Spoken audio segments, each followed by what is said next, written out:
Un texte dans le Deutéronome qui me semble tout à fait approprié pour une reprise des activités, pour une rentrée, comme on dit. Et je lirai avec vous ce texte qui est le chapitre 30 du livre du Deutéronome. Deutéronome, chapitre 30. Dans le Deutéronome, Moïse s'adresse au peuple de Dieu et résume tout ce que Dieu a fait pour lui, résume la loi qu'il lui a donnée, mais aussi le met en présence de ses responsabilités. Chapitre 30 du Deutéronome. Lorsque toutes ces choses t'arriveront, la bénédiction et la malédiction que je mets devant toi, si tu les prends à cœur au milieu de toutes les nations chez lesquelles l'Éternel ton Dieu t'aura chassé, si tu reviens à l'Éternel ton Dieu et si tu obéis à sa voix de tout ton cœur et de toute ton âme, toi et tes enfants, selon tout ce que je te prescris aujourd'hui, alors l'Éternel ton Dieu ramènera tes captifs et aura compassion de toi, et il te rassemblera encore du milieu de tous les peuples chez lesquels l'Éternel ton Dieu t'aura dispersé. Quand tu serais exilé à l'autre extrémité du ciel, l'Éternel ton Dieu te rassemblera de là, et c'est là qu'il t'ira chercher. L'Éternel ton Dieu te ramènera dans le pays que possédaient tes pères, et tu le posséderas. Il te fera du bien, et te rendra plus nombreux que tes pères. L'Éternel ton Dieu circoncira ton cœur, et le cœur de ta postérité. Et tu aimeras l'Éternel ton Dieu de tout ton cœur et de toute ton âme, afin que tu vives. L'Éternel ton Dieu fera tomber toutes ces malédictions sur tes ennemis, sur ceux qui t'auront haï et persécuté. Et toi, tu reviendras à l'Éternel, tu obéiras à sa voix et tu mettras en pratique tous ces commandements que je te prescris aujourd'hui. L'Éternel ton Dieu te comblera de bien en faisant prospérer tout le travail de tes mains, le fruit de tes entrailles, le fruit de tes troupeaux et le fruit de ton sol, car l'Éternel prendra de nouveaux plaisirs à ton bonheur, comme il prenait plaisir à celui de tes pères. Lorsque tu obéiras à la voix de l'Éternel ton Dieu, en observant ses commandements et ses ordres écrits dans ce livre de la loi, lorsque tu reviendras à l'Éternel ton Dieu de tout ton cœur et de toute ton âme. Ce commandement que je te prescris aujourd'hui n'est certainement point au-dessus de tes forces et hors de ta portée. Il n'est pas dans le ciel pour que tu dises « Qui montera pour nous au ciel et nous l'ira chercher ? Qui nous le fera entendre afin que nous le mettions en pratique ?» Il n'est pas de l'autre côté de la mer pour que tu dises « Qui passera pour nous de l'autre côté de la mer et nous l'ira chercher ? Qui nous le fera entendre afin que nous le mettions en pratique ?» C'est une chose au contraire qui est tout près de toi, dans ta bouche et dans ton cœur, afin que tu la mettes en pratique. Vois, je mets aujourd'hui devant toi la vie et le bien, la mort et le mal. Car je te prescris aujourd'hui d'aimer l'Éternel ton Dieu, de marcher dans ses voies et d'observer ses commandements, ses lois et ses ordonnances, afin que tu vives et que tu multiplies et que l'Éternel ton Dieu te bénisse dans le pays dont tu vas entrer en possession. Mais si ton cœur se détourne, si tu n'obéis point, et si tu te laisses entraîner à te prosterner devant d'autres dieux et à les servir, je vous déclare aujourd'hui que vous périrez, que vous ne prolongerez point vos jours dans le pays dont vous allez entrer en possession après avoir passé le Jourdain. J'en prends aujourd'hui à témoin contre vous le ciel et la terre. J'ai mis devant toi la vie et la mort, la bénédiction et la malédiction. Choisis la vie, afin que tu vives, toi et ta postérité, pour aimer l'Éternel ton Dieu, pour obéir à sa voix et pour t'attacher à lui, car de cela dépend de ta vie et la prolongation de tes jours, et c'est ainsi que tu pourras demeurer dans le pays que l'Éternel a juré de donner à tes pères, Abraham, Isaac et Jacob. Et c'est surtout le verset 9 que je voudrais reprendre avec vous et qui contient de si belles promesses pour cette nouvelle année. Le verset 9. l'Éternel, ton Dieu, te comblera de bien, en faisant prospérer tout le travail de tes mains, le fruit de tes entrailles, le fruit de tes troupeaux et le fruit de ton sol.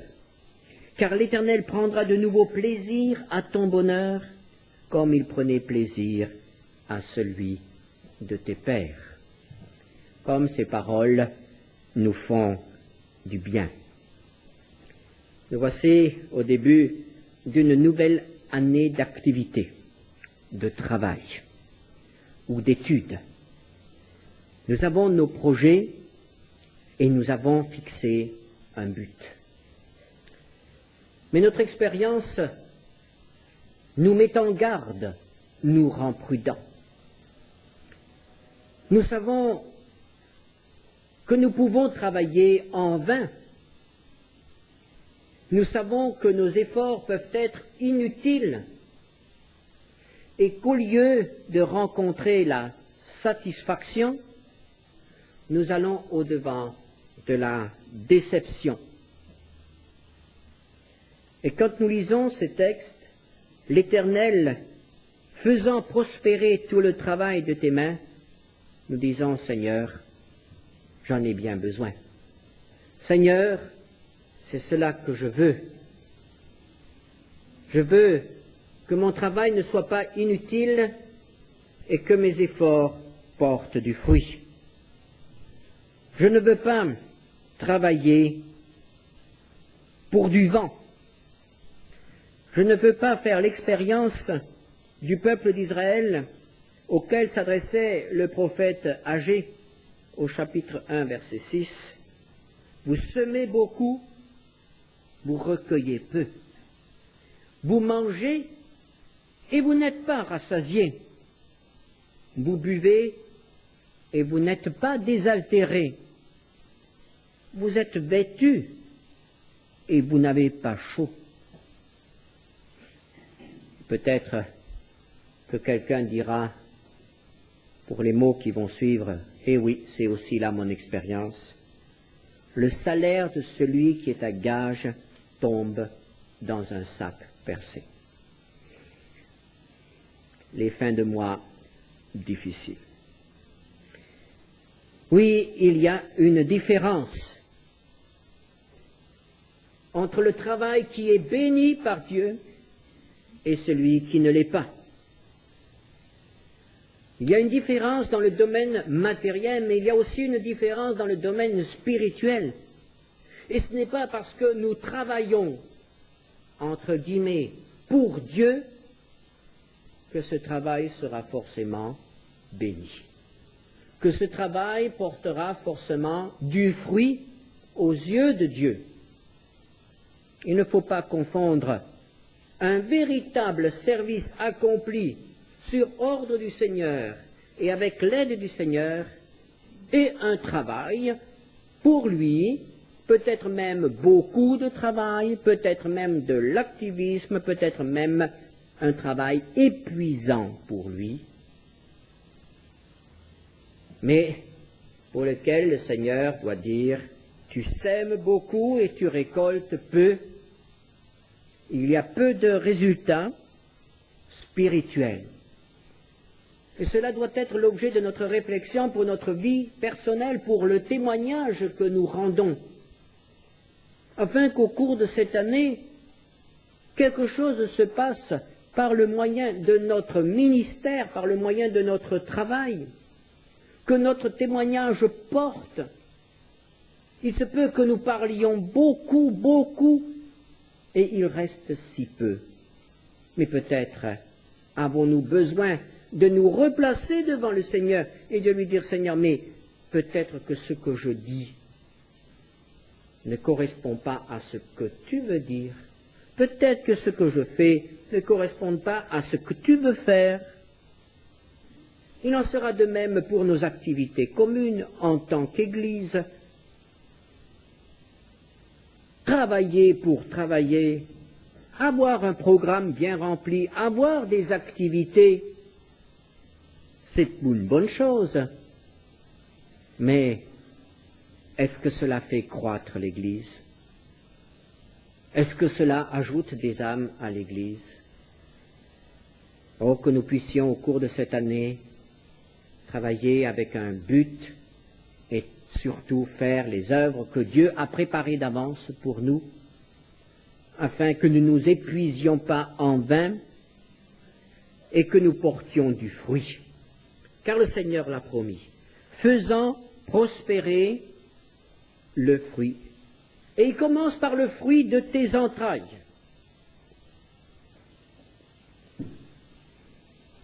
La Bible est nataliste. Le fruit de tes entrailles. Le Seigneur veut bénir nos enfants. Ce sont des promesses pour nos enfants. Et en début de cette année scolaire, tous ceux parmi nous qui sont parents, nous tendons l'oreille lorsque le Seigneur nous parle de bénir nos enfants. Et nous disons, oui Seigneur, ils en ont rudement besoin. Mais est-ce que nous pensons à la bénédiction telle que le Seigneur veut nous l'accorder? Si souvent nous ne demandons, nous n'attendons de Dieu que des choses matérielles. Seigneur, qu'il réussisse. Seigneur, qu'il soit en bonne santé. Seigneur, qu'il soit heureux.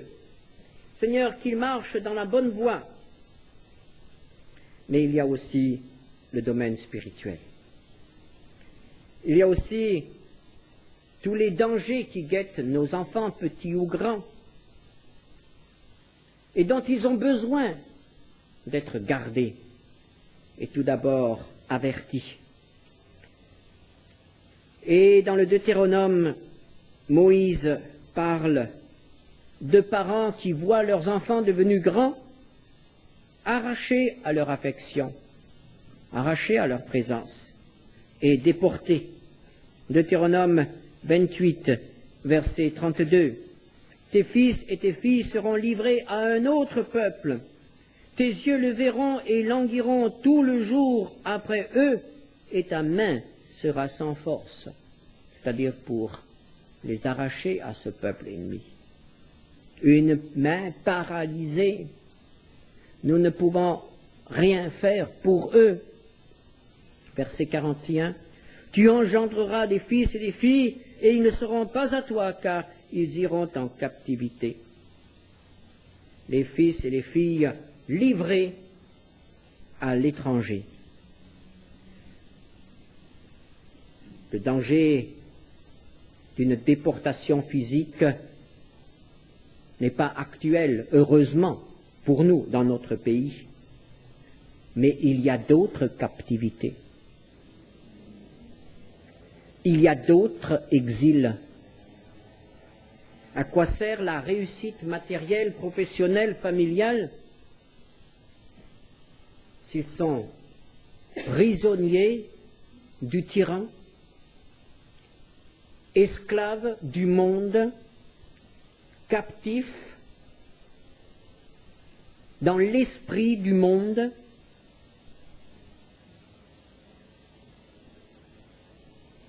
N'est-ce pas tragique lorsque des parents chrétiens voient leurs enfants prisonniers, captifs d'un peuple étranger, et que nos mains sont sans force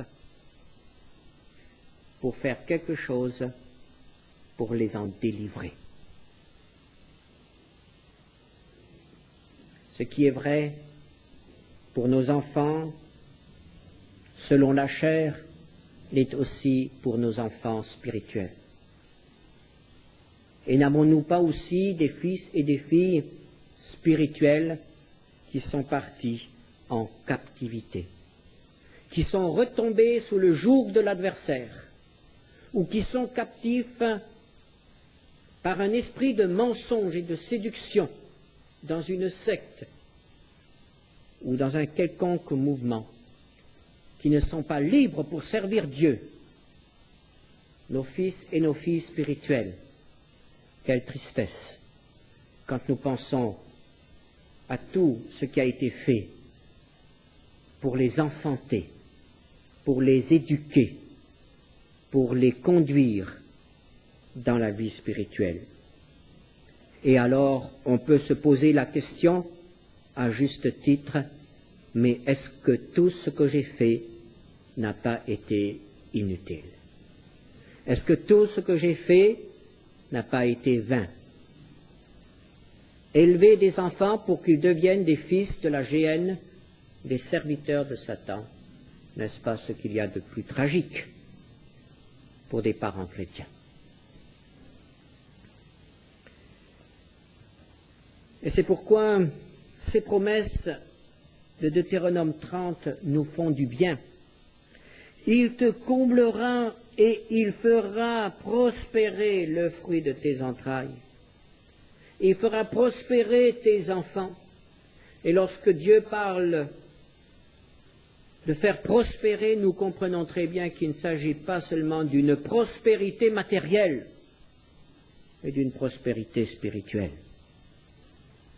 Et c'est pourquoi nous nous accrochons à ces promesses et nous disons, Seigneur, oui, c'est de cela dont nous avons besoin, pour nous, nos enfants et nos enfants spirituels. Et toujours dans ce verset 9, nous trouvons une autre promesse. L'Éternel prendra de nouveau plaisir à ton bonheur.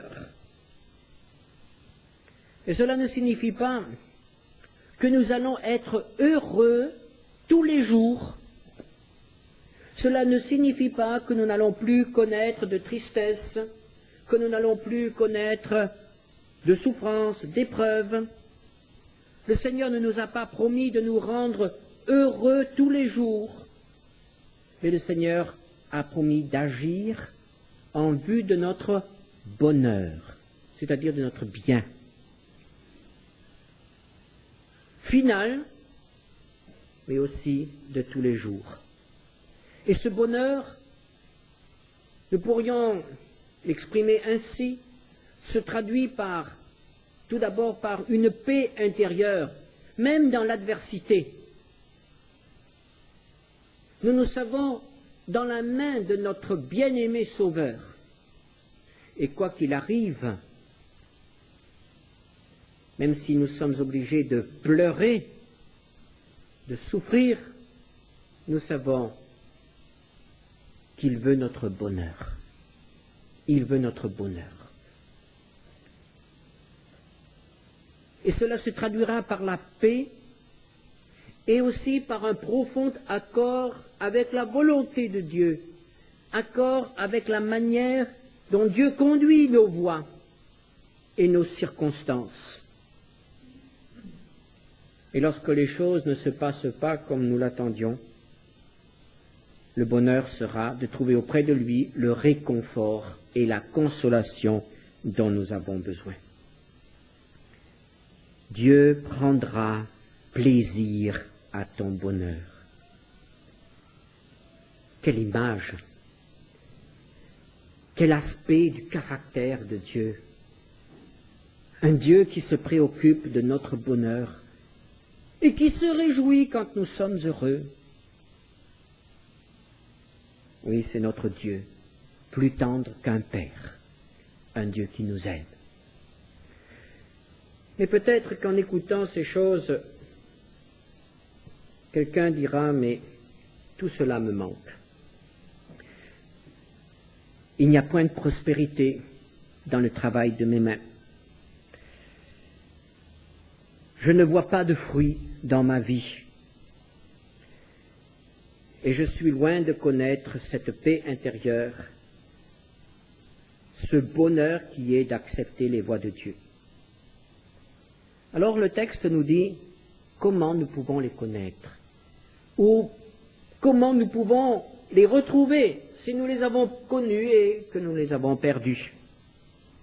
Les 3 premiers versets nous disent « Lorsque toutes ces choses t'arriveront, la bénédiction et la malédiction que je mets devant toi, si tu les prends à cœur, au milieu de toutes les nations chez lesquelles l'Éternel ton Dieu t'aura chassé, si tu reviens à l'Éternel ton Dieu, et si tu obéis à sa voix de tout ton cœur, de toute ton âme, toi et tes enfants, selon tout ce que je te prescris aujourd'hui. Alors l'Éternel, ton Dieu, ramènera tes captifs et aura compassion de toi. Il te rassemblera encore du milieu de tous les peuples chez lesquels l'Éternel, ton Dieu, t'aura dispersé. Que faut-il faire lorsque les bénédictions font défaut? Dieu nous dit que nous devons d'abord prendre ces choses à cœur. Si tu les prends à cœur, notre ennemi, c'est la superficialité. Notre ennemi, c'est la passivité dans le domaine spirituel. Nous ne prenons pas le temps de réfléchir. Nous ne prenons pas le temps de méditer dans un esprit de prière et de nous interroger, de nous demander pourquoi les choses sont ce qu'elles sont. C'est là notre ennemi, la passivité. On laisse se dégrader notre vie intérieure. On laisse tomber en ruine les murailles spirituelles qui devaient nous protéger. On permet à l'ennemi de faire des brèches dans notre vie, d'entrer et de sortir, de disposer librement de notre force, de notre volonté et de nos biens. On est passif, on est démobilisé devant cette décrépitude spirituelle. Et lorsque nous lisons l'histoire du peuple d'Israël, nous devons nous dire, mais est-il possible qu'un peuple se laisse aller ainsi? Est-il possible qu'il ne se ressaisisse pas? Mais c'est aussi notre histoire. Les mauvaises habitudes, le relâchement spirituel, ces choses viennent toutes seules, sans que nous fassions d'efforts. Et elles s'installent. Et c'est pourquoi le Seigneur nous dit ce matin, si tu les prends à cœur, il faut s'arrêter, il faut faire le point, il faut faire le bilan, réaliser ce qui s'est passé.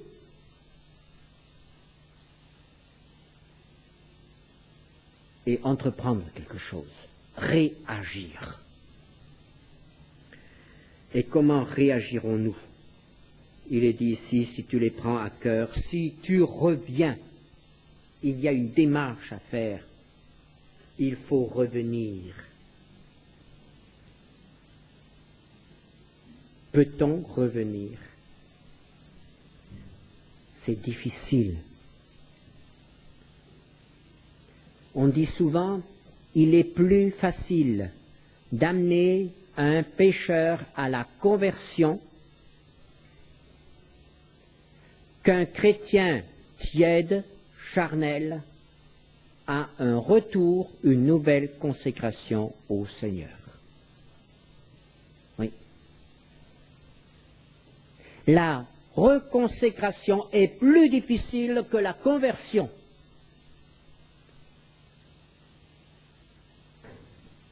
Et parfois, en tant qu'enfants de Dieu, nous pouvons aller si loin du Seigneur qu'il nous semble absolument impossible de retrouver le chemin et de revenir à celui dont on s'est éloigné depuis peut-être tant d'années. Oui, c'est difficile, mais ce n'est pas impossible. Il faut le vouloir. Et si nous le voulons vraiment, si nous le prenons à cœur, alors le Seigneur s'engage à nous ramener. Quel que soit l'éloignement. Verset 4. Quand tu serais exilé à l'autre extrémité du ciel, l'Éternel ton Dieu te rassemblera. Où que nous nous trouvions ce matin, par rapport au Seigneur, il a le pouvoir de nous ramener si nous le voulons. Il est un Dieu qui pardonne et qui accueille. Mais attention, Lorsque vous relirez ce texte chez vous, vous remarquerez que revenir rime avec obéir. Ces deux verbes sont toujours ensemble. Versets 1 et 2. Si tu reviens, si tu obéis. Verset 8. Tu reviendras, tu obéiras. Verset 10. Lorsque tu obéiras, lorsque tu reviendras. Revenir va avec obéir. Et si nous ne voulons pas obéir, nous ne pourrons pas revenir.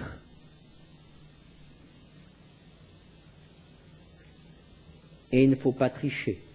Au verset 2, si tu obéis de tout ton cœur et de toute ton âme, entièrement, pas à moitié, pas à 90%, mais totalement. Et alors il se passera quelque chose. Il se passera quelque chose qui est l'œuvre de Dieu, la manifestation de l'amour et de la patience de Dieu. Non seulement il nous ramènera de là où nous ne pouvions pas revenir seuls, mais encore, il affermira son œuvre en nous. Verset 6, l'Éternel, ton Dieu, circoncira ton cœur et le cœur de ta postérité. Et tu aimeras l'Éternel, ton Dieu, de tout ton cœur et de toute ton âme, afin que tu vives. Et c'est au cœur que le Seigneur, dans le cœur que le Seigneur va agir. Pourquoi cela? Parce que c'est de là que vient la résistance. Deutéronome 29, verset 4, Moïse s'adresse au peuple et lui dit « Jusqu'à ce jour, l'Éternel ne vous a pas donné un cœur pour comprendre, des yeux pour voir, des oreilles pour entendre. » Il dit cela à un peuple qui a entendu la voix de Dieu au Sinaï, qui a vécu pendant 40 ans du miracle quotidien de l'eau et de la manne, qui voyait une manifestation visible de la présence de Dieu, la nuée de l'Éternel.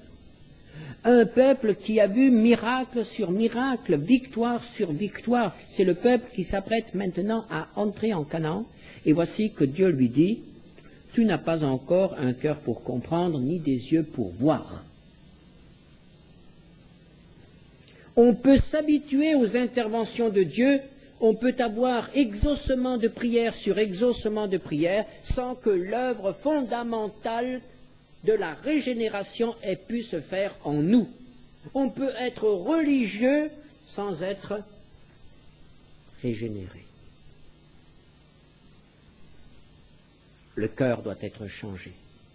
Cette circoncision du cœur, c'est une transformation totale. L'image est bien choisie.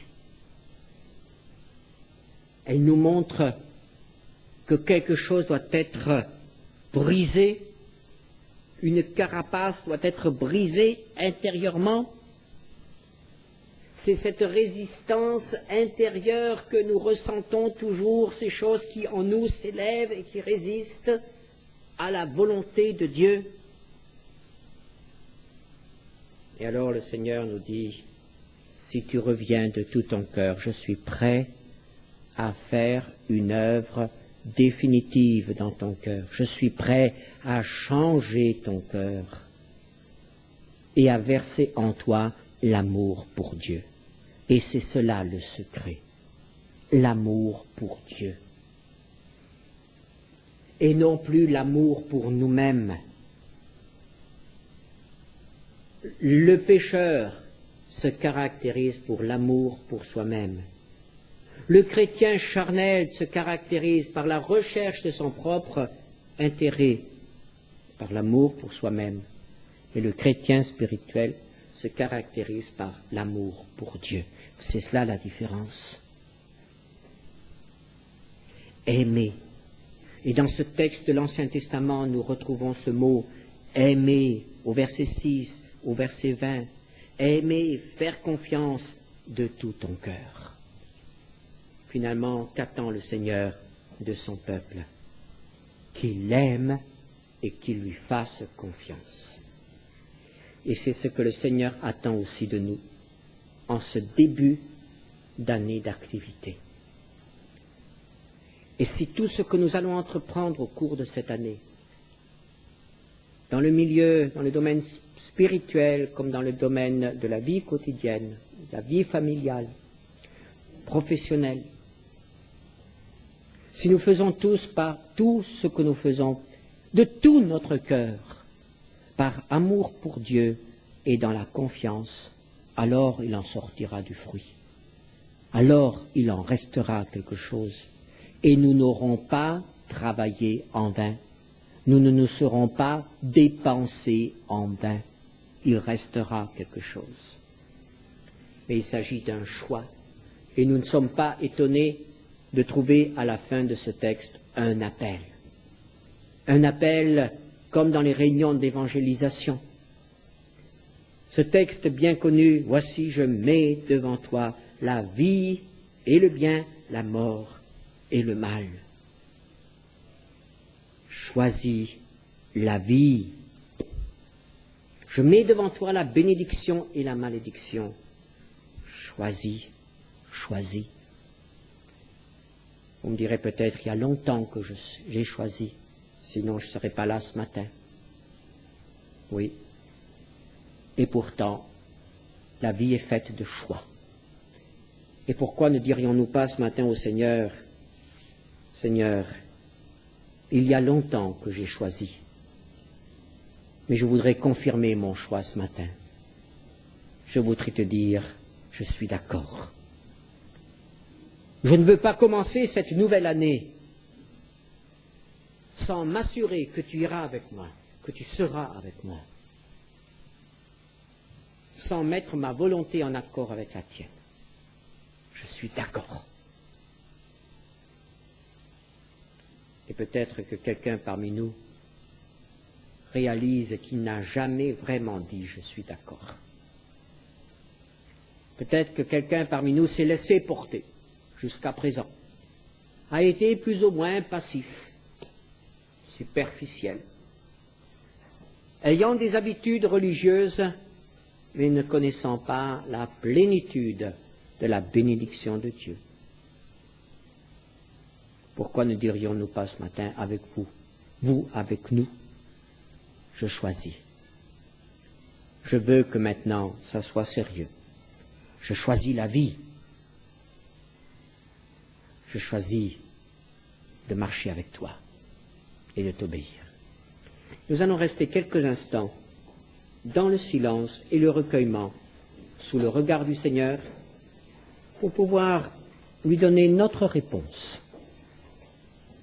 Et peut-être que si quelqu'un est poussé par le Saint-Esprit parmi nous de donner une réponse à haute voix, nous dirons tous ensemble « Amen ». Mais soyons tout à fait libres. Dans le silence ou à haute voix, nous pouvons donner notre réponse. Prions ensemble.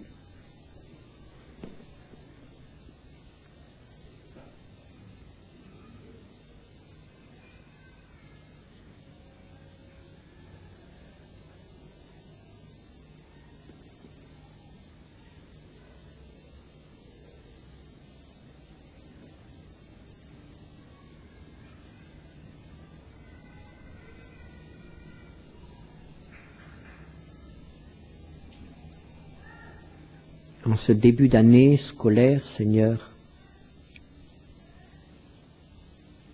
nous voulons choisir. Et nous avons choisi.